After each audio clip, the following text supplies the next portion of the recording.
Today, crypto prices get slammed by fresh inflation fears. A Massachusetts man is accused of running a secret crypto mining operation under a school, and Duke University's Reiners discusses the SEC's ongoing crypto crackdown.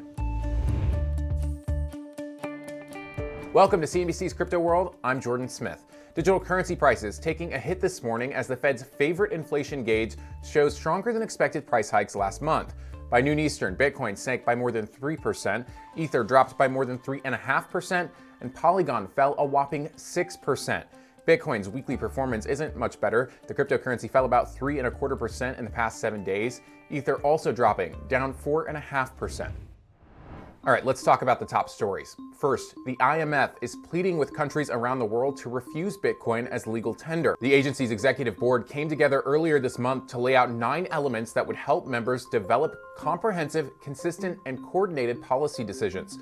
Topping the list, a request that countries refuse to adopt any crypto asset as a currency. The IMF also suggested adoption of unambiguous tax treatment for crypto assets and that countries develop and enforce prudential conduct and oversight requirements for all market actors. Next, Montana state senators just passed a bill bolstering protections for crypto miners. Senate Bill 178 looks to ban both discriminatory digital asset mining rates and local government action against mining.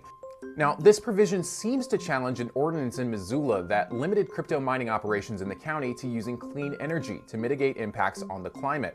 On top of the changes to energy use, the bill also looks to ban taxes on crypto payments. And speaking of mining, a Massachusetts man is accused of operating a secret crypto mine underneath a school. NBC Boston reports that former Cohasset town employee Nadim Nahas is accused of running a mine that, quote, unlawfully attached to the school electrical system at Cohasset Middle High School. Police first heard about the mining operation in December of 2021 when an employee noticed suspicious ductwork. Police then worked with the Department of Homeland Security on forensic analysis of the mining rigs. Nahas now faces charges of fraudulent use of electricity and vandalizing a school. Now, we reached out to Nahas for comment, but haven't heard back. All right, on to our main story. Reiners is the policy director at the Duke Financial Economics Center, and he testified last week at the Senate Banking Committee's hearing on digital assets. He's been studying crypto since its inception, and he still says the industry's harms outweigh its benefits. Crypto World's Talia Kaplan spoke with Reiners about the hearing and his criticism of the crypto industry. You testified on Capitol Hill last week where you stressed that the time has come for action that only Congress can provide. You argued that a clear regulatory framework is needed to make sure that crypto doesn't integrate into the traditional financial system because, quote, they are continuing to try and they will not stop. How do you think last week's testimony went overall? Do you think lawmakers will actually act on any of your recommendations? Yeah, I think the hearing went well. I mean, it's clear post-FTX that there is bipartisan consensus that something needs to change when it comes to crypto regulation, that this is a sector, that needs meaningful consumer safeguards. But of course, the devil's in the details. And my recommendation to the committee was to clarify that the Securities and Exchange Commission has exclusive authority over crypto markets, because the ongoing debate for the past decade when it comes to crypto regulation is it a security or is it a commodity when you look at any specific token? And the issue is that commodity spot markets or cash markets aren't regulated at the federal level. Only commodity derivatives markets are. So when you look at a cryptocurrency like Bitcoin, for instance, which pretty much most people think and agree is a commodity, that means that these exchanges that are listing Bitcoin and listing other tokens that they claim are just commodities, they're not regulated at the federal level. And of course, that is a massive gap that needs to be addressed because no one would suggest it's a good idea for the New York Stock Exchange or the NASDAQ to be unregulated, for instance. Yet that's the situation we have with crypto exchanges like Coinbase, Kraken, and Gemini. But the problem with my solution is that it would give the SEC more authority at a time when the SEC is not very popular with Republicans. Republicans don't like SEC Chairman Gary Gensler for a variety of reasons. Crypto is just one of them. So again, giving him more authority right now is a tough pill to swallow. But my retort to that is Gary Gensler is not going to be at the SEC forever. The Democrats are not going to be in the majority at the SEC forever. And we're talking about regulating an industry for the long term. And that means you have to look through to the agency's core competencies and their mission. And the SEC was created to protect investors. And that's what we need more than anything right now in crypto markets. So, hopefully my message was taken to heart. But things are so polarized right now, as you know. So I'm not too optimistic, but I hope I'm wrong. You've been teaching and writing about crypto at Duke for more than 6 years, and you have acknowledged that during that time, the sector has continuously evolved and defied all predictions, including your own. In fact, you wrote an op ed in the Wall Street Journal a little less than 2 years ago calling for a ban on crypto, arguing that the existence of Bitcoin and other cryptocurrencies benefit nobody except criminals and speculators. Now, in the piece, you note that you've been studying the crypto market since its inception, and as of 2021, when you wrote the op ed, you were not able to identify a single task or process that crypto makes easier, better, cheaper, or faster. You do, however, acknowledge that the blockchain technology that underpins crypto does have some promising applications.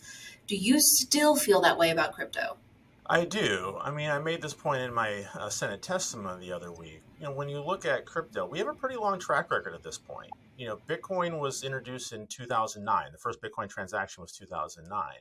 So we have a 14-year history, when we can step back now and assess what good has crypto done and what are the harms. And I think if you do that, it's pretty clear that the harms outweigh whatever benefits crypto's provided. And frankly, I don't see any beyond just speculation. But we know crypto undermines our national security by facilitating sanctions evasion and terrorist financing.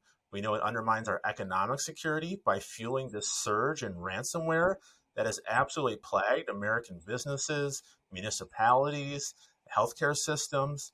And we know that crypto, specifically Bitcoin, and the proof of work consensus mechanism is very energy intensive and contributes to massive carbon emissions. So, for those reasons alone, I still say that crypto does more harm than good, and it would make sense to ban it given that, given that calculus. Now, that's not where Congress is. I don't go around saying we should ban crypto anymore because I recognize that it's just not politically feasible. So if we're not going to ban it, we need to impose some meaningful regulations on this industry. And my critique is just related to crypto.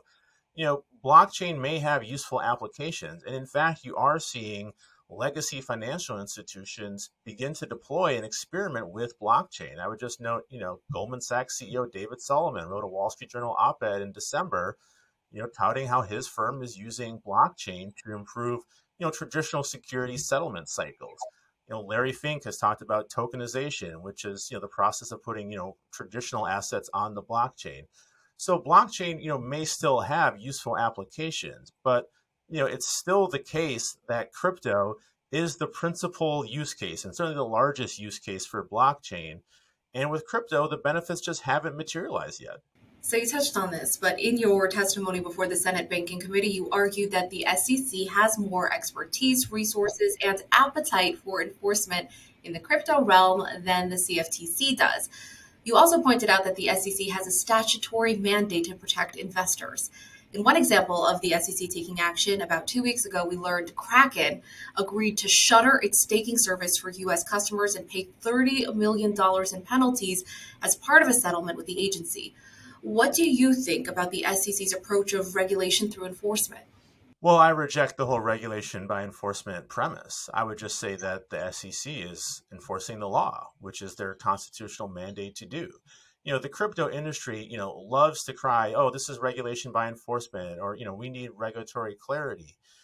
But the SEC has been very consistent for a long time, dating back to the chairmanship of Jay Clayton, who was a Republican. And Jay Clayton said that most cryptocurrencies are securities. Gary Gensler has said most cryptocurrencies are securities. Most crypto exchanges are listing unregistered securities. Crypto firms need to come in and talk to us. So I don't understand how it doesn't get more clear than that. And the SEC has filed over 130 enforcement actions in the crypto space. Okay? They have not lost a single case. So if you never lose, if the SEC never loses, how can the industry claim that there's no certainty or clarity, right? The only people who seem to be unclear is the crypto industry. And I think, that's an intentional deflection to hide the fact that they have willingly chosen to operate outside the regulatory perimeter. The rules are clear. Our securities laws are flexible by design. The Howey test has been precedent since 1946. right? Is it an investment of money in a common enterprise with an expectation of profit, and that profits derived from the efforts of others, right? And it's clear when you apply that test to most tokens and most crypto products, it's clearly a security. So, this notion that this is regulation by enforcement isn't helping the crypto industry. I mean, I think they've convinced themselves. They obviously haven't convinced anyone else, and they keep losing. So at a certain point, you think they would recognize that, hey, maybe we should come in and talk to the SEC and get into compliance. Now, we spoke with the third witness at the Senate Banking Committee hearing on crypto, and we'll have that conversation for you on Monday. But that's all for Crypto World this week, and we'll see you after the weekend.